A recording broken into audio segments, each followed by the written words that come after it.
Hi friends, welcome to my channel TV ಕಥೆಗಳು. ಬನ್ನಿ ಅಮೃತಧಾರೆ ಇವತ್ತಿನ ಹಂಚಿಕೆ ಏನಾಗುತ್ತೆ ಅಂತ ನೋಡ್ಕೊಂಬರೋಣ. ನೀವೇನಾದರೂ ನನ್ನ ಚಾನಲ್ನ ಫಸ್ಟ್ ಟೈಮ್ ನೋಡೋದಾದರೆ ಲೈಕ್ ಮಾಡಿ, ಶೇರ್ ಮಾಡಿ ಮತ್ತು ಸಬ್ಸ್ಕ್ರೈಬ್ ಮಾಡಿ. ಇಲ್ಲಿ ಶಾಕುಂತಲ ಅವರನ್ನು ಗೌತಮ್ ಮನೆಗೆ ಕರೆದುಕೊಂಡು ಬಂದಿರ್ತಾರೆ. ಆದರೆ ಭೂಮಿಕಾ ಅವರು ಕೂಡ ಶಾಕುಂತಲೆಗೆ ಯಾವುದೇ ರೀತಿ ಮಾತಾಡದೆ ಅವರನ್ನು ತುಂಬಾ ಪ್ರೀತಿಯಿಂದ ನೋಡ್ಕೊಳ್ತಾ ಇರ್ತಾರೆ. ಆದರೆ ಶಾಕುಂತಲ ಅವರಿಗೆ ತುಂಬಾ ಬೇಜಾರಾಗುತ್ತೆ. ನಾನು ಇವರಿಗೆಲ್ಲ ಎಷ್ಟೆಲ್ಲ ತೊಂದರೆ ಕೊಟ್ಟರು, ಇವರು ನನ್ನ ಇಷ್ಟು ಚೆನ್ನಾಗಿ ನೋಡ್ಕೊಳ್ತಾ ಇದ್ದಾರೆ ಅಂತ ಹೇಳಿ ಮನಸ್ಸಿನಲ್ಲಿ ತುಂಬಾ ಕೊರಗ್ತಾ ಇರ್ತಾರೆ. ಮತ್ತು ಗೌತಮ್ ಅವರು ಕೂಡ, ಅಮ್ಮ ನೀವು ನಮಗೆ ಹೇಳ್ದೆ ಎಲ್ಲಿಗೂ ಹೋಗಬೇಡಿ, ನಿಮಗಾಗಿ ನಾವಿದ್ದೇವೆ ಅಂತ ಹೇಳಿ ಗೌತಮ್ ಅವರು ಹೇಳ್ತಾ ಇರ್ತಾರೆ.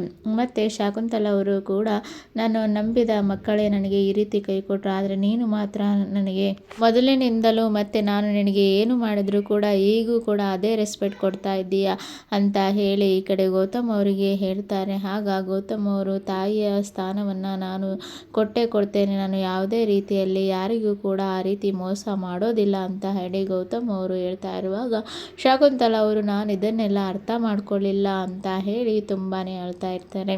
ಮತ್ತು ಇಲ್ಲಿ ದಿಯಾ ಅವರು ಕೂಡ ಜಯದೇವ್ ಹತ್ರ ಹೇಳ್ತಾ ಇರ್ತಾರೆ, ಜೈ ನಾವು ಈಗ ಈ ಇಂಡಿಯಾನ ಬಿಟ್ಟು ನಾವು ಫಾರಿನ್ಗೆ ಹೋಗಿ ಸೆಟ್ಲ್ ಆಗ್ಬೋದು, ಈ ಇಂಡಿಯನ್ನರ ಎಲ್ಲ ರೀತಿಯ ತೊಂದರೆಗಳಿಂದ ತಪ್ಪಿಸ್ಕೊಳ್ಬೋದು, ಅಲ್ಲಿ ಹೋಗಿ ಆರಾಮಾಗಿ ಯಾರು ತೊಂದರೆ ಇಲ್ಲದೆ ಇರ್ಬೋದಲ್ಲ ಅಂತ ಹೇಳಿ ತುಂಬಾ ಖುಷಿಯಿಂದ ಇರ್ತಾರೆ. ಮತ್ತು ನಾವು ಇದೇ ಖುಷಿಗೆ ನಾವು ಪಾರ್ಟಿ ಮಾಡೋಣ ಅಂತ ಹೇಳಿ ಜಯದೇವ್ಗೆ ತುಂಬಾ ಡ್ರಿಂಕ್ಸನ್ನು ಕುಡಿಸಿ ಅವರನ್ನು ಮಲಗಿಸಿಬಿಡ್ತಾರೆ. ಹಾಗೆ ಜಯದೇವ್ ಅವರು ಮಲಗಿದ ತಕ್ಷಣ ಈ ಕಡೆ ದಿಯಾ ಅವರು ಜಯದೇವ್ಗೆ ಹೇಳ್ತಾರೆ, ನಾನು ನಿನ್ನ ಆಸ್ತಿನ ನೋಡಿ ನಿನ್ನ ಮದುವೆ ಆದೆ, ಆದರೆ ನೀನು ಎಲ್ಲವನ್ನ ಹಾಳು ಮಾಡಿಕೊಂಡು ಬರ್ತಾ ಇದೆಯಾ, ಆದರೆ ನಾನು ಇನ್ನು ಮೇಲೆ ನೀನು ಈ ರೀತಿಯಾಗಿ ಹಾಳು ಮಾಡ್ತಾ ಹೋದರೆ ನಾನು ಕೂಡ ನಿನ್ನ ಜೊತೆ ಬೀದಿಗೆ ಬರಬೇಕಾಗುತ್ತೆ. ಆದ್ದರಿಂದ ನಾನು ಒಂದು ಪ್ಲ್ಯಾನ್ ಮಾಡಿದ್ದೇನೆ, ನೀನು ಈಗ ಕೂಡಿಸಿಟ್ಟ ಎಲ್ಲ ಹಣವನ್ನು ತೆಗೆದುಕೊಂಡು ನಾನು ಫಾರಿನ್ಗೆ ಹೋಗಿ ಸೆಟ್ಲ್ ಆಗ್ತೇನೆ, ನೀನು ಈಗ ನಿಮ್ಮಮ್ಮನ ಥರ ಬೀದಿಗೆ ಬರಲೇಬೇಕು ಅಂತ ಹೇಳಿ ದಿಯಾ ಅವರು ಹೇಳ್ತಾ ಇರ್ತಾರೆ. ಜೈ, ನಾನು ನಿನ್ನ ಆಸ್ತಿಯಲ್ಲಿ ಆರಾಮಾಗಿ ರಾಣಿಯಾಗಿ ಇರ್ಬೋದು ಅಂತ ನಾನು ತಿಳ್ಕೊಂಡೆ, ಆದರೆ ನೀನು ಈ ರೀತಿಯಾಗಿ ಹಣವನ್ನು ವೇಸ್ಟ್ ಮಾಡ್ತೀಯ ಅಂತ ನಾನು ಅಂದ್ಕೊಳ್ಳಿಲ್ಲ, ಆದ್ದರಿಂದ ನಾನು ಈ ನಿರ್ಧಾರಕ್ಕೆ ಬರಬೇಕಾಯಿತು. ನನ್ನ ಮೇಲೆ ಎಷ್ಟು ನಂಬಿಕೆ ಇಟ್ಟಿದ್ದೆ ಅಲ್ವಾ ನೀನು, ಆದರೆ ನಿನ್ನ ಅಣ್ಣಂದಿರು ಕೂಡ ನಿನ್ನ ಎಷ್ಟು ಮೇಲೆ ನಂಬಿಕೆ ಇಟ್ಟಿದ್ರು, ಅವರನ್ನೇ ಮೋಸ ಮಾಡಿದೆ ಮತ್ತು ನಿನ್ನ ತಾಯಿನ ಮೋಸ ಮಾಡಿದೆ, ಅದೇ ಗತಿ ನಿನಗೆ ಈಗ ಬರ್ತಾ ಇದೆ. ನೀನು ನನ್ನ ಮೇಲೆ ನಂಬಿಕೆ ಇಟ್ಟಿದ್ರಿಂದ ನಾನು ನಿನಗೆ ಮೋಸ ಮಾಡ್ತಾ ಇದ್ದೇನೆ, ಯಾರಾದರೂ ಒಂದು ದಿನ ಮೋಸ ಮಾಡಿದವರು ಮೋಸ ಹೋಗಲೇಬೇಕಲ್ವಾ ಅಂತ ಹೇಳಿ ದಿಯಾ ಅವರು ಹೇಳ್ಕೊಂಡು, ಬಾಯ್ ಜೈ, ನಾನು ಇನ್ನು ಮೇಲೆ ನಾನು ನಿನಗೆ ಸಿಗೋದಿಲ್ಲ, ಯಾವುದೇ ಕಾರಣಕ್ಕೂ ನಾನು ನಿನಗೆ ಸಿಗೋದಿಲ್ಲ, ನಾನು ಹೋದ ತಕ್ಷಣ ಪೊಲೀಸವರು ಬಂದು ನಿನ್ನನ್ನು ಅರೆಸ್ಟ್ ಮಾಡ್ತಾರೆ ಅಂತ ಹೇಳಿ ದಿಯಾ ಅವರು ಕೂಡ ಹೇಳಿ ಅಲ್ಲಿಂದ ಎಲ್ಲ ಒಡವೆಗಳನ್ನು ತೆಗೆದುಕೊಂಡು ಜೈ ಆರಾಮಾಗಿ ನಿದ್ರೆ ಮಾಡಿ ಆರಾಮಾಗಿ ಎದ್ದು ಅಂತ ಹೇಳಿ ಅಲ್ಲಿಂದ ದಿಯಾ ಅವರು ಕೂಡ ಹೊರಟು ಹೋಗ್ತಾರೆ. ಮತ್ತು ಇಲ್ಲಿ ಜಯದೇವ್ ಅವರಿಗೆ ಕೂಡ ಎಚ್ಚರ ಆಗುತ್ತೆ. ಅವರು ತಕ್ಷಣ ಎದ್ದು, ಅಯ್ಯೋ ತಲೆನೋವು ಆಗ್ತಾ ಇದೆ, ನಾನು ಡ್ರಿಂಕ್ ಮಾಡಲ್ಲ ಅಂತ ಹೇಳಿದ್ರು, ಈ ಬೇಬಿ ಡ್ರಿಂಕ್ ಮಾಡಿಸ್ಬಿಟ್ಲು ಅಂತ ಹೇಳಿ ಎದ್ದು ನೋಡ್ತಾರೆ. ಬೇಬಿ ಬೇಬಿ ಅಂತ ಕರೀತಾರೆ, ಆದರೆ ದಿಯಾ ಅವರು ಎಲ್ಲಿ ಕೂಡ ಬರೋದಿಲ್ಲ. ಆಗ ಟೈಮ್ ಎಷ್ಟಾಯಿತು ಅಂತ ಹೇಳಿ ನೋಡುವಾಗ 10 ಗಂಟೆ ಮೇಲಾಗಿರುತ್ತೆ. ಆಗ ಟೈಮು 10 ಗಂಟೆನಾ, ಅಯ್ಯೋ ಫ್ಲೈಟು ಮಿಸ್ ಆಯಿತಾ, ಬೇಬಿ ಎಲ್ಲೋದ್ರು ಅಂತ ಹೇಳಿ ಬೇಬಿ ಬೇಬಿ ಅಂತ ಇಲ್ಲಿ ಕರೀತಾ ಇರ್ತಾರೆ, ಆದರೆ ಯಾವುದೇ ರೆಸ್ಪಾನ್ಸು ಬರೋದಿಲ್ಲ.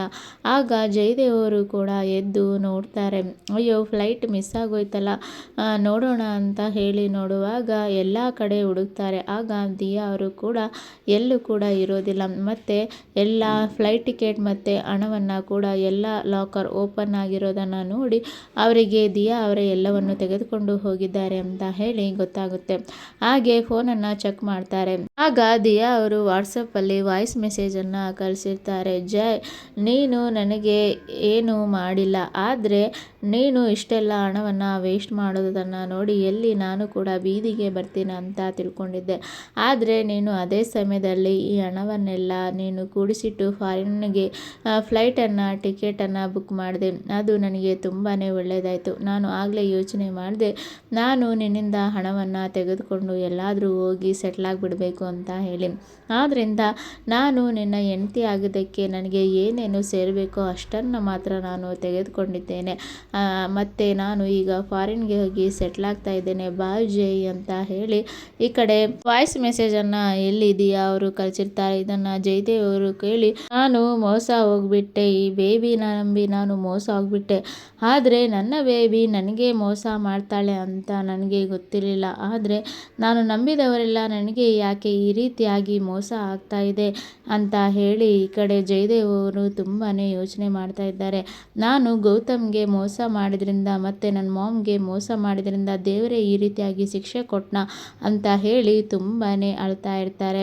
ಮತ್ತು ಜಯದೇವ್ ಅವರು ಕೂಡ ಯಾವ ರೀತಿಯಾಗಿ ನಾನು ಇಲ್ಲಿಂದ ಎಸ್ಕೇಪ್ ಆಗ್ಬೋದು ಅಂತ ಹೇಳಿ ಥಿಂಕ್ ಮಾಡ್ತಿರುವಾಗ ಅದೇ ಸಮಯಕ್ಕೆ ಇಲ್ಲಿ ಎಲ್ಲ ರೀತಿಯ ಪೊಲೀಸ್ಗಳು ಕೂಡ ಬರ್ತಾರೆ. ಬಂದು ಕಾಲಿಂಗ್ ಬೆಲ್ ಮಾಡಿದಾಗ ಜಯದೇವ್ ಅವರು ಕೂಡ ಹೋಗಿ ಮಾತಾಡ್ತಾರೆ, ಯಾರು ಏನು ಅಂತ ಹೇಳಿ. ಆಗ ಪೊಲೀಸವರು, ನೀವು ಎಲ್ಲ ರೀತಿಯ ಬ್ಯಾಂಕ್ನಲ್ಲಿ ಸಾಲವನ್ನು ಮಾಡಿ ಈಗ ಫಾರಿನ್ಗೆ ಹೋಗಿ ಸೆಟ್ಲ್ ಆಗಬೇಕು ಅಂತ ಇದ್ದೀರಾ ಅಂತ ಹೇಳಿ ಜಯದೇವ್ ಅವರನ್ನು ಕೇಳ್ತಾರೆ. ಆಗ ಇಲ್ಲ ಸರ್ ಅಂತ ಹೇಳಿ ಅವರು ಹೇಳ್ತಾರೆ, ನಿಮ್ಮ ಎಲ್ಲ ಬ್ಯಾಂಕಲ್ಲಿ ತೆಗೆದುಕೊಂಡ ಸಾಲದ ಪ್ರೂಫ್ ಇದೆ ನೋಡಿ, ನಿಮ್ಮನ್ನು ಈಗ ಅರೆಸ್ಟ್ ಮಾಡಬೇಕಾಗಿದೆ ಮತ್ತು ಈ ಮನೆನ ಸೀಸ್ ಮಾಡಬೇಕಾಗಿದೆ ಅಂತ ಹೇಳಿ ಹೇಳ್ತಾ ಇರ್ತಾರೆ. ಆಗ ಜಯದೇವ್ ಅವರು ಕೂಡ ಹೇಳ್ತಾರೆ, ಸರ್ ನನಗೆ ಸ್ವಲ್ಪ ಟೈಮ್ ಕೊಡಿ, ನಾನು ಎಲ್ಲ ಸಾಲವನ್ನು ತೀರಿಸ್ತೇನೆ ಅಂತ ಹೇಳಿ ಹೇಳ್ತಾರೆ. ಆಗ ನಿಮಗೆ ಯಾವುದೇ ರೀತಿಯಲ್ಲಿ ಟೈಮ್ ಕೊಡಲಿಕ್ಕೆ ಆಗೋದಿಲ್ಲ, ಈ ಮನೆನ ಸೀಸ್ ಮಾಡಿರಿ ಅಂತ ಹೇಳಿ ಎಲ್ಲರೂ ಕೂಡ ಪೊಲೀಸವರು ಆ ಮನೆಯನ್ನು ಸೀಸ್ ಮಾಡ್ತಾರೆ. ಮತ್ತು ಜಯದೇವನನ್ನು ಕೂಡ ಪೊಲೀಸ್ ಸ್ಟೇಷನ್ಗೆ ಕರೆದುಕೊಂಡು ಹೋಗ್ತಾರೆ. ಮತ್ತು ಇಲ್ಲಿ ಜಯದೇವ್ ಅವರು ಕೂಡ ಎಲ್ಲರೂ ನನಗೆ ಮೋಸ ಮಾಡೋರೆ ಸಿಕ್ಬಿಟ್ರು, ಈಗ ಕೂಡ ನಾನು ಬೀದಿಗೆ ಬರಬೇಕಾಯಿತು ಅಂತ ಹೇಳಿ ತುಂಬಾ ದುಃಖದಿಂದ ಬೇಜಾರಿನಲ್ಲಿ ಅವರು ಅಲ್ಲಿಂದ ಹೋಗ್ತಾರೆ. ಆದರೆ ನಾನು ಇವರು ಯಾರನ್ನು ಕೂಡ ಸುಮ್ಮನೆ ಬೀಳೋದಿಲ್ಲ, ಅವರೆಲ್ಲರೂ ಎಲ್ಲಿದ್ದಾರೆ ಅವರನ್ನು ಹುಡುಕಿ ನಾನು ಸಾಯಿಸ್ತೇನೆ ಅಂತ ಹೇಳಿ ತುಂಬಾ ಕಟು ನಿರ್ಧಾರದಲ್ಲಿ ಅವರು ಮನಸ್ಸಿನಲ್ಲಿ ಅಂದ್ಕೊಂಡು ಹೋಗ್ತಾ ಇರ್ತಾರೆ. ಮತ್ತೆ ಇಲ್ಲಿ ಗೌತಮ್ ಧಿಮಾನ್ ಅವರ ಮನೆ ಕೂಡ ಹರಾಜಿಗೆ ಇದೆ ಅಂತ ಹೇಳಿ ಪೇಪರ್ನಲ್ಲಿ ಹಾಕಿರ್ತಾರೆ. ಆಗ ಇದು ವಿಚಾರ ಆನಂದ್ಗೆ ಗೊತ್ತಾಗುತ್ತೆ. ಆಗ ಆನಂದ್ ಅವರು, ಗೆಳೆಯ ಇಲ್ಲಿ ಒಂದು ಪ್ರಾಬ್ಲಮ್ ಆಗಿದೆ, ನಿಮ್ಮ ಮನೆಯನ್ನು ಹರಾಜಿಗೆ ಹಾಕಿದ್ದಾರೆ ನೋಡು ಅಂತ ಹೇಳಿ ಪೇಪರ್ನಲ್ಲಿ ತೋರಿಸ್ತಾ ಇರ್ತಾರೆ. ಇದೆಲ್ಲ ಹೇಗಾಯಿತು, ಮತ್ತು ಜಯದೇವ್ ಏನೆಲ್ಲ ಮಾಡ್ತಾ ಇದ್ದಾನೆ, ನಾನು ಸಂಪಾದಿಸಿಕೊಂಡ ಈ ಮನೆ ಆಸ್ತಿಗಳನ್ನೆಲ್ಲ ಕೂಡ ಈ ರೀತಿಯಾಗಿ ವ್ಯರ್ಥ ಮಾಡ್ತಾ ಇದ್ದಾನಲ್ಲ ಅಂತ ಹೇಳಿ ಗೌತಮ್ ಅವರು ತುಂಬಾ ಕೋಪದಲ್ಲಿರ್ತಾರೆ. ಹಾಗೆ ಈ ಕಡೆ ಜಯದೇವ್ ಅವರು ಅರೆಸ್ಟ್ ಆಗಿದ್ದಾರೆ ಅಂತ ಗೊತ್ತಾಗುತ್ತೆ. ಆಗ ಅವರು ಅಲ್ಲಿ ಜೈಲಿನಲ್ಲಿ ಹೋಗಿ ಮಾತಾಡಲಿಕ್ಕೆ ಅಂತ ಹೋಗ್ತಾರೆ. ಆಗ ಜಯದೇವ್ ಅವರು, ದಿಯಾ ಈ ರೀತಿಯಾಗಿ ನನಗೆ ಮೋಸ ಮಾಡಿಬಿಟ್ಲು, ಎಲ್ಲ ಹಣವನ್ನು ತೆಗೆದುಕೊಂಡು ಹೊಡೋಗ್ಬಿಟ್ಲು ಅಂತ ಹೇಳಿ ಈ ಕಡೆ ಅವರು ಹೇಳ್ತಾ ಇರುವಾಗ ಗೌತಮ್ ಅವರು, ನೀನು ಎಲ್ಲರಿಗೂ ಮೋಸ ಮಾಡ್ತಾ ಬಂದೆ, ಆದರೆ ಆ ದೇವರೇ ನಿನಗೆ ಈಗ ಶಿಕ್ಷೆ ಕೊಟ್ಟಿದ್ದಾನೆ, ನೀನು ಯಾವ ಸ್ಥಿತಿಯಲ್ಲಿ ಇದ್ದೀಯಾ ಅಂತ ತಿಳ್ಕೊ, ಎತ್ತ ತಾಯಿಯನ್ನು ನೋಡದೆ ಕತ್ತು ಹಿಡಿದು ಮನೆಯಿಂದ ದೊಬ್ಬದೆ ಅಲ್ಲ, ಅದಕ್ಕೆ ನಿನಗೆ ಈ ದೇವರು ಈ ರೀತಿಯಾಗಿ ಶಿಕ್ಷೆ ಕೊಟ್ಟಿದ್ದಾನೆ, ಇನ್ನು ನೀನು ತುಂಬ ಅನುಭವಿಸೋದಿದೆ ಅಂತ ಹೇಳಿ ಗೌತಮ್ ಅವರು ಹೇಳ್ತಾರೆ. ಆಗ ಈ ಕಡೆ ಗೌತಮ್ರು, ಏನಾದರೂ ಮಾಡಿ ನನ್ನನ್ನು ಬಿಡಿಸ್ಕೊ ಅಂತ, ಇಲ್ಲ ನಿನ್ನ ತಪ್ಪಿಗೆ ಶಿಕ್ಷೆ ಆಗಲೇಬೇಕು ಅಂತ ಹೇಳಿ ಗೌತಮ್ ಅವರು ಹೇಳ್ತಾರೆ. ನಾನು ಎಷ್ಟು ಸರಿ ಹೇಳಿದೆ ನೀನು ತಿದ್ಕೋ, ನಿನ್ನ ತಪ್ಪನ್ನು ತಿದ್ಕೋ ಅಂತ, ಆದರೆ ನೀನು ಕೇಳಿಲ್ಲ, ಆದರೆ ನೀನು ಯಾರ್ಯಾರಿಗೆ ಮೋಸ ಮಾಡಿದೋ ಅವರೆಲ್ಲರೂ ಈಗ ಚೆನ್ನಾಗಿದ್ದಾರೆ ಅಂತ ಹೇಳಿ ಗೌತಮ್ ಅವರು ಅನುಭವಿಸು ಅಂತ ಹೇಳಿ ಅಲ್ಲಿಂದ ಹೋಗ್ತಾರೆ. ಮತ್ತು ಗೌತಮ್ ಅವರು ತನ್ನ ಆಸ್ತಿಯನ್ನು, ಮನೆಯನ್ನು ಮತ್ತು ತನ್ನ ತಂದೆಯ ಮನೆಯನ್ನು ಪಡ್ಕೊಳ್ಬೇಕು ಅಂತ ಹೇಳಿ ಅದಕ್ಕೆ ಬೇಕಾದ ಹಣದ ಸಹಾಯಕ್ಕೆ ಅಖಿಲಾಂಡೇಶ್ವರಿ ಅವರ ಸಹಾಯವನ್ನು ಕೇಳಲಿಕ್ಕೆ ಹೋಗ್ತಾರೆ. ಇಲ್ಲಿನವರೆಗೆ ಇವತ್ತಿನ ಸಂಚಿಕೆ. Thank you for watching.